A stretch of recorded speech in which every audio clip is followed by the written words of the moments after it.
jiwanya, bangunlah badannya untuk Indonesia Raya. Bung, bangunlah jiwanya, bangunlah badannya, supaya kita itu sehat lahir batin dan produktif untuk Indonesia Raya. Bung, akhir-akhir ini sesudah Budiman Sujatmiko dipecat, itu kebijakan atau respon dari dia yang terbaik itu diam, Bung. Respon yang terbaik itu diam, karena salah. Di muka bumi ini orang yang salah itu yang paling terhormat, paling bijaksana diam. Ini dia menyerang balik, Bung, karena memilih Ganjar. Itu, Bung. Ini model pembelaan diri, membela diri secara tidak sehat, sangat tidak sehat. Membela diri tidak sehat, menuduh Mbak Mega salah, menuduh Ganjar itu hanyalah pemimpin populis. Di dunia ini, Bung, pemimpin populis itu sudah luar biasa. Pada tahap menjadi populis, kan pemimpin itu sok elitis, Bung. Di mana-mana elitis, sok berkuasa, dan cita-citanya ya berkuasa itu. Berkuasa untuk kekuasaan, untuk kemenangan dia sendiri. Bukan kekuasaan untuk diabdikan bagi kepentingan warga negara. Kalau kita berkuasa dan kita mengabdikan diri untuk kehidupan warga negara, yang namanya warga negara, Bung, mayoritas itu kan masih susah. Mayoritas masih menantikan kapan keadilan itu datang. Kapan keadilan tidak hanya merupakan mimpi di atas mimpi. Itu habit itu. Dan semoga kerinduan ini bukan hanya mimpi di atas mimpi. Wah, saya kepengaruh, Bung. Saya kepengaruh sama dia. Keadilan yang kita cita-citakan itu janganlah itu menjadi mimpi-mimpi. Kalau mimpi biasa itu bagus, Bung. Tapi ini mimpi di atas mimpi. Itu abstrak di atas abstrak. Maha abstrak. Kalau lukisan abstrak itu lakunya keras, Bung, dibanding lukisannya SBY. Ya, lukisan alam. Natural, Bung. Itu gambar. Itu gambar, bukan lukisan. Lukisan itu memiliki sesuatu kriterium, aturan estetika, dalil-dalil estetikanya. Estetika juga harus abstrak. Kalau terlalu natural, itu mainannya anak-anak. Nah, kembali Budiman Sujatmiko. Dia itu kalau diungkapkan dalam bahasanya Budiman itu mundur isin. Kalau mau mundur begitu, mau mengalah itu malu. Jadi dia mencari celah-celah. Kapan ada peluang untuk balik mengantam. Dan itu gambaran dari pribadi yang tidak bijaksana sama sekali. Karena begitu banyak, Bung, yang saya dengar dari PDIP itu ternyata begitu banyak, begitu kompleks, begitu ruwet urusan-urusannya itu, begitu ruwet. Yang paling dekat saya kira Bung Alifur Rahman yang tahu bahkan urusan-urusan sampai ke keuangan bisa diungkap. Nah, ketika menyalahkan Mbak Mega dan Ganjar hanyalah pemimpin populis, yang disanjung itu Prabowo. Dia bilang kalau Prabowo itu pemimpin strategis. Adakah suatu diskusi, suatu kuliah, suatu pembahasan ketika kita berbicara tentang pemimpin, itu ada kriterium pemimpin yang strategis? Tidak ada, Bung. Saya dulu itu muda, dan saya dulu mendengar orang pada memberikan kuliah, bahasan-bahasan, apalagi kalau kuliah antropologi tentang leadership. Nggak ada kriterium pemimpin strategis. Pemimpin itu pemimpin yang berada di tengah-tengah rakyat. Pemimpin yang selalu berada dan selalu bisa ditemukan bersama rakyat, menyatu. Itu yang dilakukan oleh Ganjar. Itu bagian dari kriterium utama. Apalagi kalau pemimpin itu juga karismatik, Bung. Wah, itu lebih keren lagi. Ganjar punya karisma. Dan karismanya itu diungkapkan lewat omongan sehari-hari, bukan dibikin-bikin. Misalnya Bung Ganjar itu selalu menekankan pekerjaannya di Jawa Tengah yang langsung menolong kehidupan rakyat. Itu rakyat disuruh membeli tanah sedapat-dapatnya, dan tanah itu kemudian dibangun oleh pemerintah, oleh Provinsi Jawa Tengah. Jadi rakyat di sana itu membeli tanah dapat rumah. Dalam ungkapan bahasa lokal situ, tuku lemah oleh omah. Wah, itu bukan hanya sebuah raim yang bagus. Sebagai suatu lirik, itu lirik yang indah, lirik yang enak didengar. Seperti jangan jadi mimpi di atas mimpi tadi itu, Bung. Indahnya ada di sana. Tuku lemah oleh omah. Wah, luar biasa kalau mau dibahas dari sudut itu. Dan itu gambaran dari pemimpin, bukan hanya populis. Kalau Bung Ganjar itu punya karisma. Karismanya itu karena beliau memimpin dan melakukan tindakan-tindakan kepemimpinan, itu take the lead sebagai leader. Wah, dia take the lead, itu keren sekali. Dan take the lead itu menyangkut perkara paling sensitif dalam kehidupan rakyatnya, yaitu soal rumah.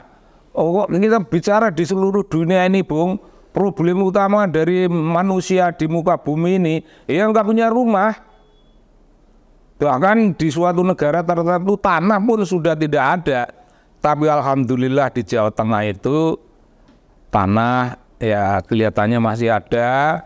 Orang bisa membeli tanah ya secukupnya untuk rumah, dan tuku lemah oleh omah.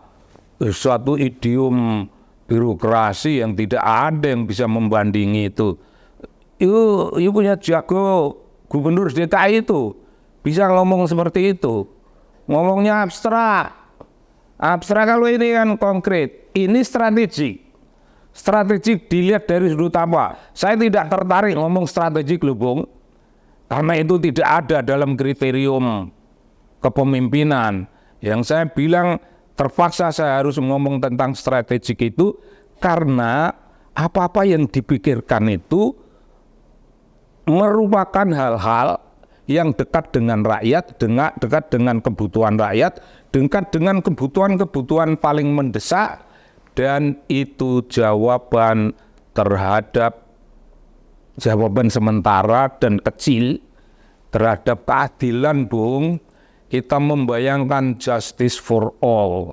Justice for all itu ditempuh melalui program-program seperti itu, dan dengan dengan dana yang terbatas. Di negeri-negeri yang menganut welfare state seperti di Eropa, termasuk Eropa Utara, termasuk negeri-negeri Skandinavia, itu kan keberatan memanggul, keberatan kantong berat, karena welfare state itu menjamin segala hal, itu cermin welfare for all. Ya memang. Tapi untuk negeri kayak kita ini, Bung, kita bisa membuat rakyat senang. Lah kalau orang kayak Bung Ganjar, orang yang populis, yang ada ketika dibutuhkan, selalu ada pada saat dibutuhkan, itu jawaban dari kepemimpinan yang bisa dikategorikan sebagai strategis. At any time dia ada. Ketika ada pertanyaan mana orangnya dan bisakah menjawab persoalan ini, Bung Ganjar menjawab.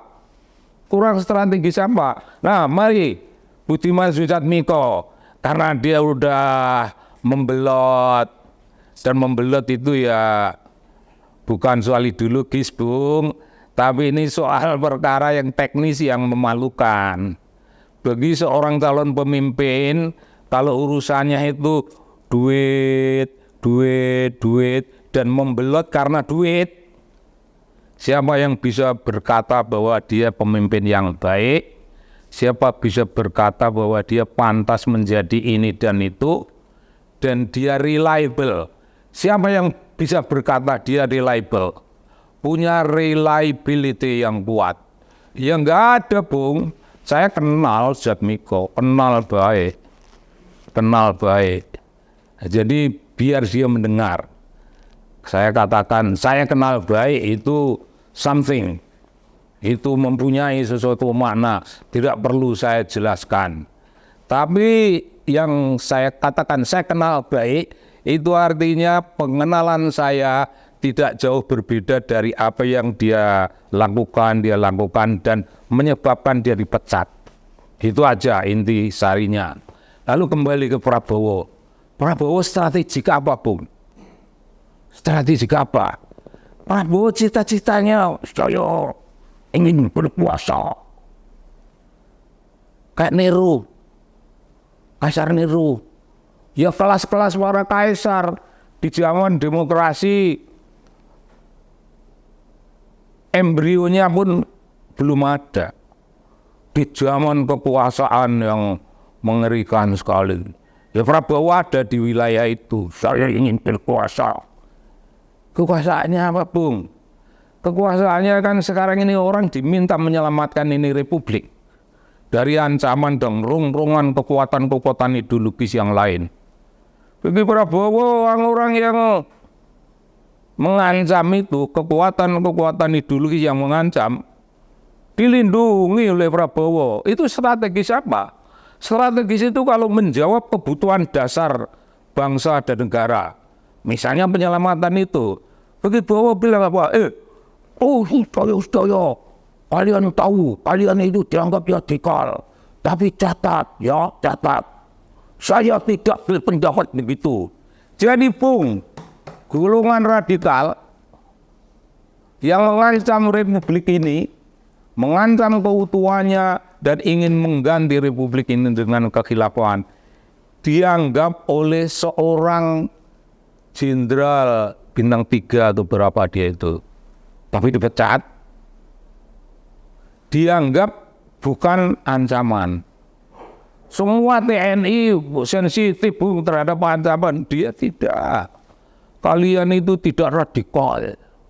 Rigid ini nanti saya jemput sendiri. Bung, strategik di mana? Bung Jatmiko. Jadi Prabowo itu strategik, pemimpin strategik itu strategik apa?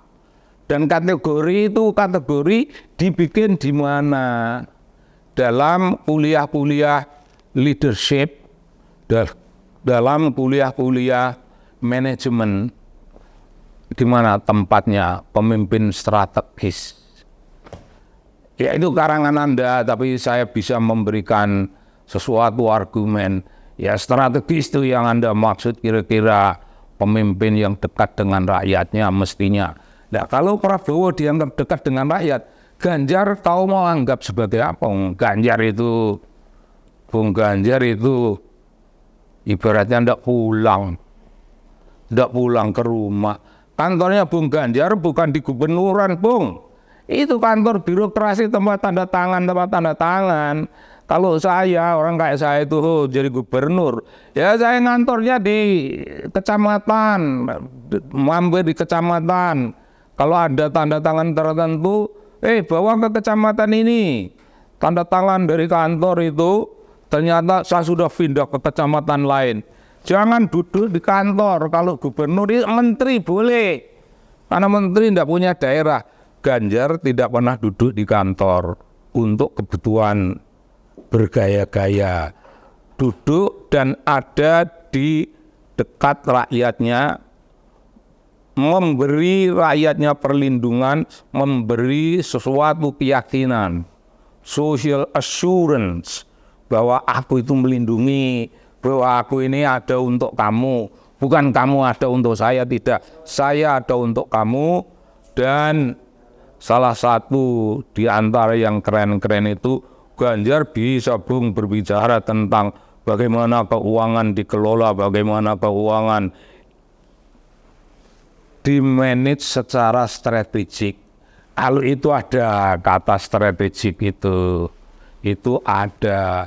Ganjar mirip-mirip Bung Ahok dulu, mirip-mirip dalam model pengelolaan keuangannya. Jadi Ganjar lah yang paling layak dipilih. Saya kira begitu Bung Budiman. Ya udahlah, terimalah nasibmu dengan baik, karena sebuah kesalahan dimanapun dikenakan sanksi, dan orang yang menerima sanksi dengan ketabahan itu menghilangkan semua dosa-dosanya. Jangan ngelawan, jangan mencari peluang untuk eksis. Kalau Anda mencari existence, Anda tidak akan pernah eksis. Yang Anda cari itu adalah cara kerja, mencari sesuatu yang namanya meaningfulness. Jadi namanya mencari esensi.